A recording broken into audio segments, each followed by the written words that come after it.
Hi, good morning, everybody. Welcome to Technovation 2018. I hope everyone have the earphones now. This conference is one of the leading tech conference of BDO Global, and I'm very happy to welcome so many BDO colleagues from around the world. We have in the last days and continuing a lot of activity around technology in BDO. This year, the conference, and especially we in BDO, are focusing on few topics. The first topic is cross-border transactions and the financing of young technologies. We all know that financial resources of young technologies is crucial in the life of those companies. Deal size and complexity of valuation make these efforts even more complex. In this regard, I'm very proud to be hosting 30 BDO M&A leaders from around the world here in Tel Aviv.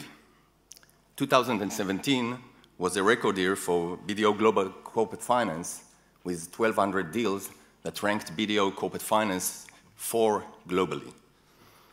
This group, together with leading VCs and startups, will host later on today in a side hall here the StarTech event led by Igal Toledano, who leads the Israeli corporate finance consulting firm. This is also an opportunity to thank my dear friends and colleagues in the International Corporate Finance Board, the chairman, Stefan Ubeck, Germany, and I'm thanking many friends, so I'll leave it. and also Marek Franke, who leads the M&A group. Another topic is the increasing weight of the Chinese-related cross-border transaction in tech. You will have the opportunity to discuss this trend with another two friends of mine, really dear friends. One is Kenneth Yao from Hong Kong, our BDO corporate finance partner, who also coordinates all the Asia-Pacific region. And the second is Mark Xu.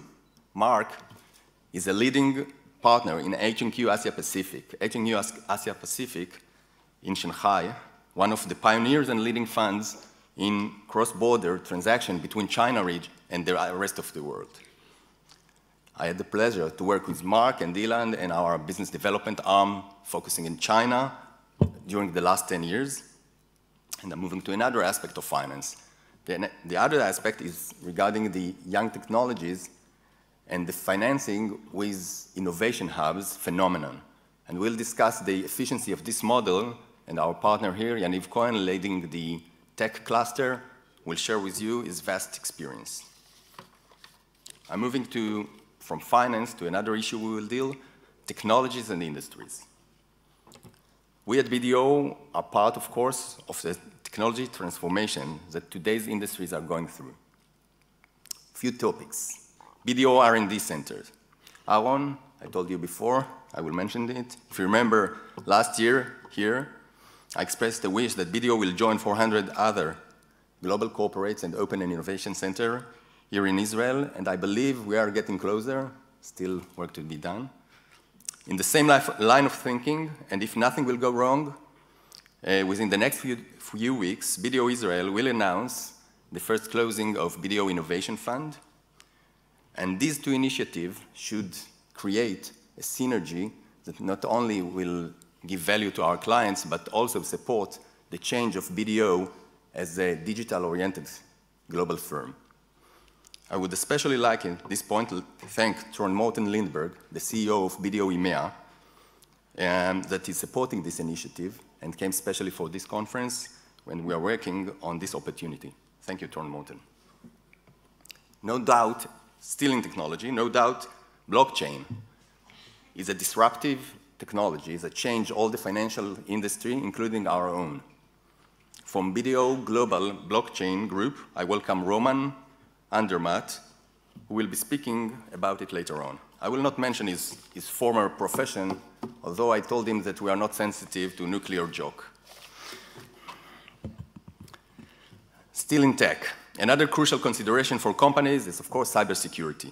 Later on today, we will have a panel dealing with the transformation from military to civilian technologies.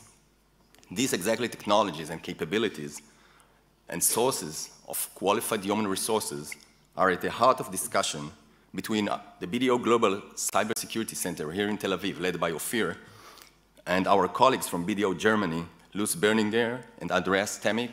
Thank you guys. And I'm moving now from very micro to macro. Okay. What you see here in the first slide is an index BDO developed called BDO Chic. Chic means small, high-income countries. Small by population, 4 to 20 million. High income by GDP per capita, more than $25,000. 11 countries fits this parameter we defined.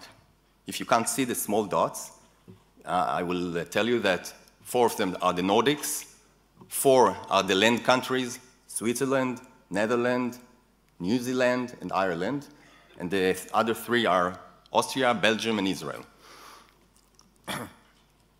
This is a tool we aim in order to give our member firm in the Chic group a really relevant benchmark to have a deep understanding and decision-making across many layers. If I'm going back to our topics, my main message today, bless you, my main message today is that I believe that country innovation strategy should take into account the right balance between 2 main pillars. I decided to call them invention versus implementation, but you'll understand in a minute. What do I mean? If you take the first generation of technologies Israel is famous for, like agro or water technologies, they were developed in the fields themselves. It was a result of the need to cope with our dry climate.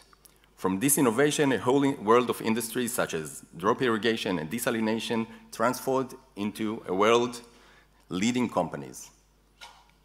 Today, if I put aside the defense technologies, in many areas, Israeli innovation is coming mainly from entrepreneurial innovation or invention without having a local implementation field. Now I'll show you some small analysis of this. First one, in this slide, what you can see here is the, let's see, another one. Okay. Is the investment, the total investment in R&D.